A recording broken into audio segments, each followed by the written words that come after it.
ఆరుగురు పిల్లల తండ్రితో ఎఫ్ఐఆర్. పెళ్లి కాకుండా ఇద్దరు పిల్లలకు తల్లైంది. ఆమె కూతురు కూడా స్టార్ హీరోయిన్. సినిమా ఇండస్ట్రీలో ప్రేమలు, విడాకులు, లవ్ అఫైర్స్ అనేవి ఎక్కువగా వినిపిస్తున్నాయి.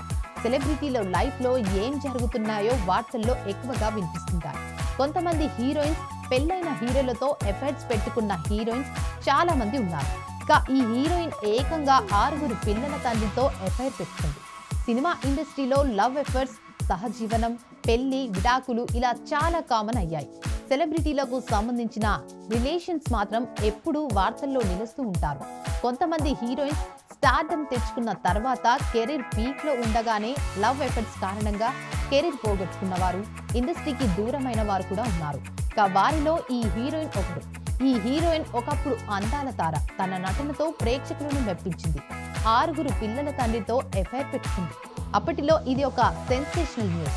ఆ ఆరుగురు పిల్లల తండ్రిని పెళ్లి చేసుకోలేదు, కానీ అతనితో సహజీవనం చేసింది. పెళ్లి కాకుండానే ఇద్దరు పిల్లల తల్లి అయింది. ఇంతకు ఆమె ఎవరో తెలుసా? ఆమె కూతురు ఇప్పుడు ఓ స్టార్ హీరోయిన్. ఇంతకు ఆమె ఎవరంటే ఆమె మరెవరో కాదు, అలనాటి అందాల తార పుష్పవల్లి. ఆమె అసలు పేరు కందల వెంకట పుష్పవల్లి తాయారమ్మ. పుష్పవల్లి 1930ల నుండి 1960 వరకు 40కి పైగా చిత్రాలలో నటించింది. ఆమె ప్రధానంగా లీడ్ రోల్స్, మిథలాజికల్, సామాజిక చిత్రాలలో కనిపించింది. ఆమె గ్రేస్ఫుల్ నటన, అందం ప్రేక్షకులను విశేషంగా ఆకట్టుకున్నారు. కాగా పుష్పవల్లి 1940లో మొదటి వివాహం చేసుకుంది. ఆ తర్వాత భర్త నుంచి విడిపోయింది. ఆ తర్వాత ప్రముఖ నటుడు జెమినీ గణేష్ తో ప్రేమలో పడింది. అప్పటికే గణేష్ కు పెళ్లై 6 పిల్లలున్నారు. జెమినీ గణేష్ పుష్పవల్లి పెళ్లి చేసుకోలేదు, కానీ సహజీవనం గడిపారు.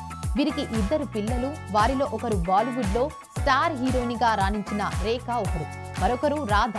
ఆమె తమిళ్లో కొన్ని సినిమాల్లో నటించి ఆ తర్వాత సినిమాలకు దూరమయ్యారు. గణేష్ తో పెళ్లి కాకపోయినా పుష్పవల్లి జీవితాంతం ఆయనతోనే కలిసింది. అలాగే తన కూతుర్లను హీరోయిన్ గా ప్రోత్సహించింది. గణేష్ మొదట్లో రేఖను కూతురిగా అంగీకరించలేదు. ఆ తర్వాత ఆయన కూతురిపై ప్రేమ చూపించారు. ఇక రేఖ కూడా ఇండస్ట్రీలో కొన్ని ప్రేమ కథలు నడిపింది. బిగ్ బి అమితాబ్ తో ఆమె ప్రేమ ప్రయాణం అప్పట్లో హాట్ టాపిక్ గా అయింది. ప్రస్తుతం ఆమె పెళ్లి చేసుకోకుండా సింగిల్ గా ఉంటుంది.